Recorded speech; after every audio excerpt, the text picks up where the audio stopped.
Hi friends, welcome to cine family 2. ప్రముఖ star మా ఛానల్లో ప్రసారం అవుతున్న సూపర్ హిట్ సీరియల్ కార్తీక దీపం.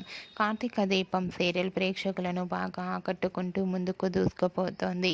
ఈ సీరియల్ హీరోయిన్ నిరుపం పరిటాల, ప్రేమి విశ్వనాథ్ కార్తీక్ దీప క్యారెక్టర్లో చాలా అద్భుతంగా నటిస్తూ మంచి సక్సెస్ను అందుకుంటున్నారు.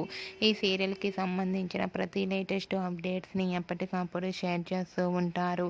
అయితే రీసెంట్గా కార్తీక దీపం serial fame Karthik Deepa Shourya shooting location latest ఫొటోస్ను share చేశారు. ఆ ఫొటోస్లో కార్తీక్ దీప అండ్ శౌర్య షూటింగ్లో పాల్గొని షూటింగ్ బ్రేక్లో చాలా సరదాగా ఫన్నీగా ఎంజాయ్ చేస్తూ కనిపించారు. ఆ ఫొటోస్ చూసిన వారంతా super and nice pics and lovely serial అంటూ కామెంట్స్ పెడుతున్నారు. మీకు కూడా Karthik Deepa Shourya shooting location latest photos మీకు నచ్చినట్లయితే మీ అభిప్రాయాన్ని మీ కామెంట్ రూపంలో తెలియజేస్తూ లైక్ చేయండి, షేర్ చేయండి. మరిన్ని ఇంట్రెస్టింగ్ అండ్ లేటెస్ట్ అప్డేట్స్ కోసం మా సినీ ఫ్యామిలీ 2 ఛానల్ని సబ్స్క్రైబ్ చేసుకోండి.